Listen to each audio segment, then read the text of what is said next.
Hey, y'all, welcome back to Bred at the Wire. Well, as part of our Louisiana Champions Day series, today we're going to take a look at the Juvenile, which is the seventh race on Saturday's card at the fairgrounds. So let's take a look at it. Okay, so this is the Juvenile. This is the seventh race on Champions Day on the Saturday card at fairgrounds, and it's run at 6 furlongs, and it is for 2-year-olds. And taking a look at this race, to me, Good and Stout is the one that I want. I think he is the pick to win this. He's got a career high off the bench, around 2 turns in the legacy at Delta Down. So you're getting, again, that route to sprint cutback that that works pretty well. So I think he'll like the fact going back to 2 turns. It was a questionable disqualification to me, but the fact is he ran a really solid race, turning back strong promise in the stretch. I think he's progressing, and to me, he looks like the one to beat in this race. There are some competitors.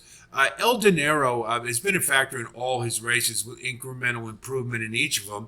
So you'd have to say that he's definitely one that should factor in this race.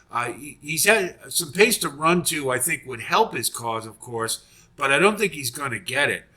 He had to open rail for a really candy ride in the Peluso, and so it's a little deceptive that I think he had a lot of things going his way in that race, so it wasn't as impressive as perhaps it looks.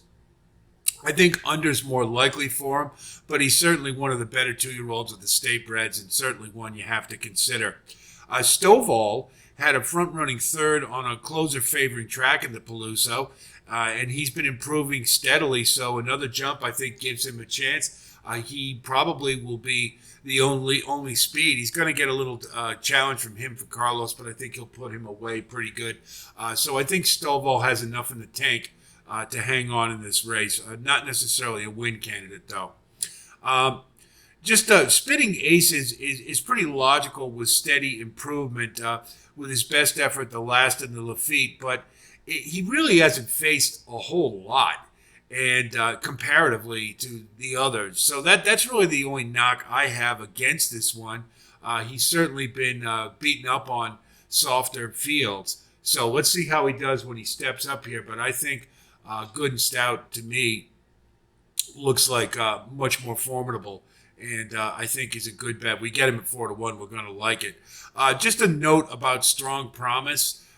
He was looking awful good earlier in his 2-year-old season, but he seems to have gone off the rails. And they're putting blinkers on to try to revive him, and it is a good angle, 38%.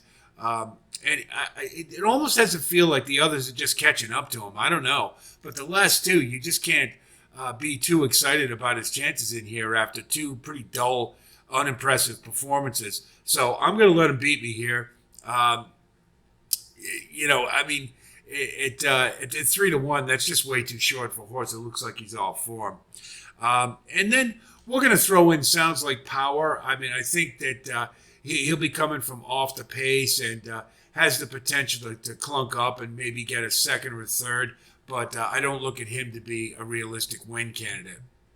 So if we look at our wagering strategy, we're going to press on Good and Stout. I think he is the best choice for a win, and if I get him at 4-1, I think a win bet is definitely to be made. I'm going to key box the exacta with 1 with 6 and 9. I think that El Dinero and Spinning Aces are probably the logical 2 prime contenders for a win, but then we'll do that, and then we'll just do a straight exacta with the 1 on top with 6, 7, 9. So again, the premise that if we hit both, we double up, and if we get Stovall in there, that we do get some decent value, and it'll make up for the fact we didn't get the first key.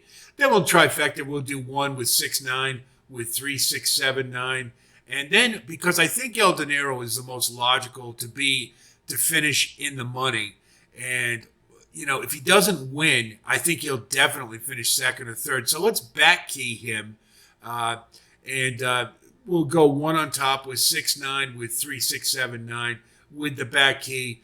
So then again, of course, if we can double up, and I think that's a logical way to go in this race. But Good and Stout, to me, the one to beat.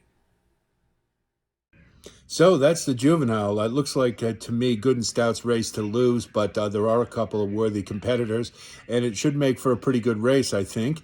And with 2-year-olds, you never know. So we'll take our shot with Good and Stout, and hopefully we'll come out on top. Hope our analysis helps you with your own wagering strategy as always, and we'll wish you the best of luck. And if you do like content like this, please like and subscribe. And thanks to all of you who have joined, and really appreciate that. And I love the way this community continues to grow. We're going to continue with, we'll have a pick four sequence in the middle there with Touch Upon a Star, as a single. I think we have to take advantage of that. So we'll have a posting for that, as well as the late pick five to cover all the rest of the races. So be on the lookout for those postings. I'll talk to you soon. And until then, be well.